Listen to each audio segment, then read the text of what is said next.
Rob, tell me a little bit about yourself.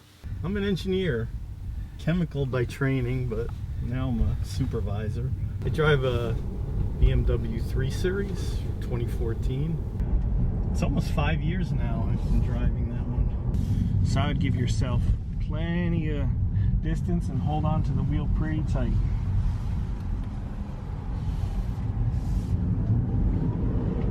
Holy So first time in an electric and first time driving an electric.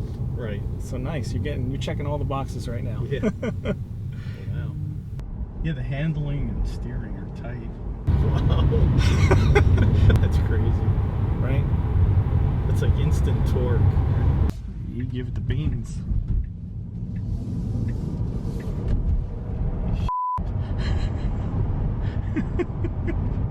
Now 60.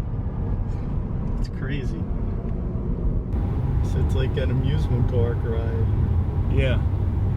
Pretty much every day. It's a roller coaster ride. Yeah. So what's the horsepower? Right now, before the 5% update, it's 450 and 471 torque. Yeah, it's like a slot car. And now the car's driving itself. You just have to rest your hand on the steering wheel. When I test drove it, I thought that I had fallen asleep for like 20 years and this was what everybody was driving. You wake up in the future. Right? I mean, everything seems really well made and thought out. I want one. What do you think about having one screen for everything? Yeah, I wasn't sure about that at first, but you know, when you're driving it, it seems fine. You get used to it, right? Yeah. You have a place you'd be able to charge it, like a garage? Yeah, I have a garage, so I assume they have a home charger.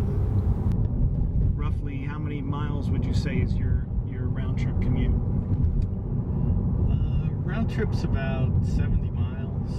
Okay, so this would be fine for you. Yeah. It just throws you back in your seat. Now you can see why I don't want the other cars anymore, right? Yeah. Yeah, because it's instantaneous torque, and I told you last night I drove my BMW hard just to compare it. It definitely has an incredible amount of power. Yeah, I'm glad you did that with your BMW yesterday to get it into your system, not out of your system, right? Yeah.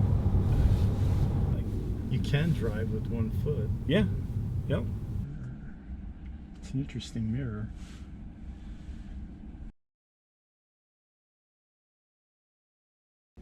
What would you say as a comparison to what you're currently driving, the BMW 3 Series? This right here. I'd say in terms of the handling is awesome. Yeah. I think it's just as good, if not better, than the BMW. Yeah. Of course, the acceleration is unbelievable. Definitely. I never did get the floor, and it was Really? it snapped me back. I probably went like 2-3/4 of the way down. Wasn't sure I would like the whole idea of having everything in one display screen and not having a speedometer right in front of you, but it's easy to get used to. So definitely well made from what I can see. Yep, so and everything's quality and you're well used put together. Yeah, you're used to the German vehicles. Yeah, which are all well made. I would say that's saying a lot, saying that you feel that this is well built. So could you see yourself ever buying one? Yeah, maybe my next car. Yeah? Nice. Commuting, it would be awesome. When I get close to here, there's always stop and go traffic, so assuming that it works well in that situation, I would use it. That way I could relax. Yeah, you only got to try it out a little bit, and it's one of those things at first you don't feel, so you got to ease into the comfort of it, using it more and more. So yeah.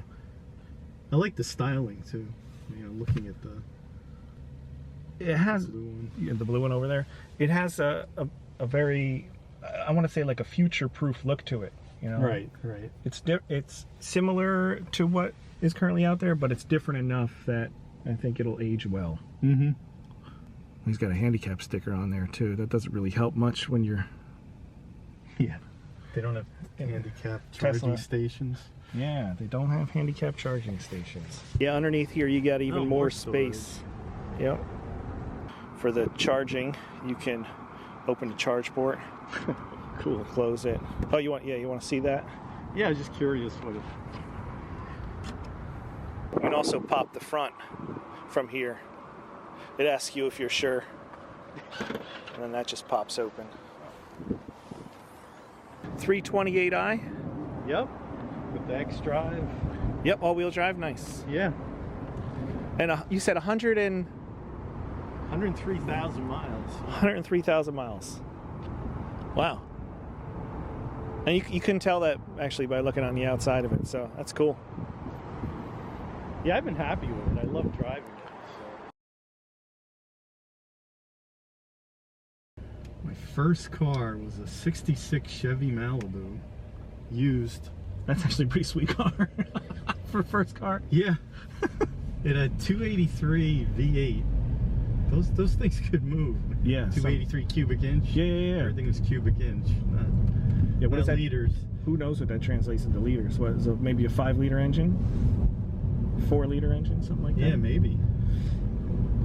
Had plenty of power, but the handling wasn't the greatest. But I put in like heavy duty shocks, and then I put in air springs, air shocks. I mean. Oh yeah, to raise and lower it. Yeah. Really? Wow. Yeah, that was the thing in those days. Kids would do. Staten Island, right? Yeah. That's where you grew up. Yeah. So there's an air valve in the trunk. You pump it up. I could raise the rear up. Like you pump it like a bicycle tire? Yeah. Oh wow. You'd have to go to a gas station because you needed the pressure. But... Oh, I gotcha. But you could do it that way if you wanted, or no? Yeah. To pump it up. I don't know. I never tried to use a regular pump. Gotcha. Like a hand pump. Right. I would say, wait, guys, you got like a half hour. I want to show you something. Yeah. Next car, I had a '84 Camaro. Wow. Yeah, keeping with the muscle car theme. I like it. Yeah. And another Chevrolet as well. Yeah. But that was the time they started adding the emissions controls. It didn't have the same power and torque it should have. It was a V8 too. Mm-hmm. But nowhere near the power you had in that 66. It didn't seem it was at the same, because those things were polluting machines. You know? It was more like how many gallons per mile instead of miles per gallon, right? If money were no object, what's your dream car?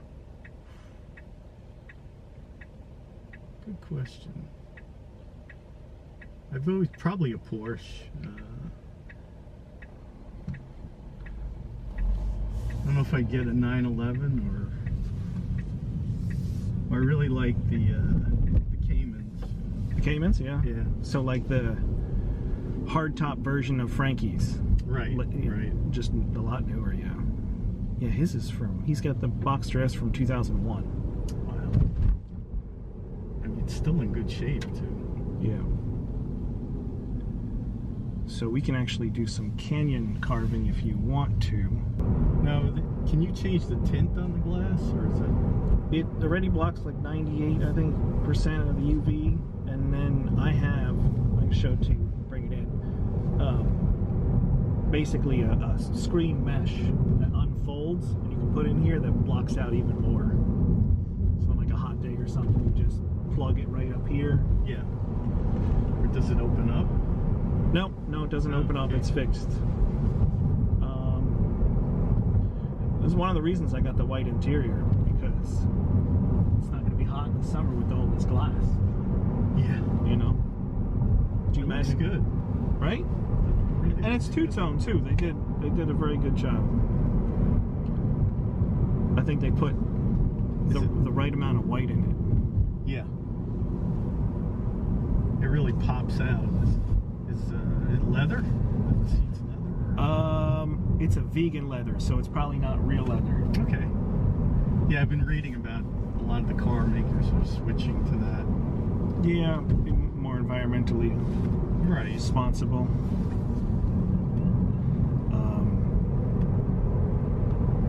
What do you think about these twisties? Oh yeah, handles great. almost like it's on rails, right? Mm-hmm.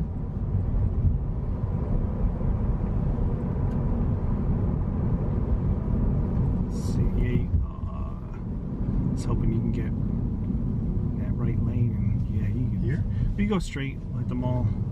Oh, yeah. Yeah. It's addictive, right? Yeah. It's like so easy to accelerate. So yeah, park, you're in, and if you hold it down for 2 seconds, it puts on the parking brake. So if you're on a hill or something like that, Oh. you just want to make sure. All right, ready? So there is no brake handle or... Nope. There's no emergency brake handle. No.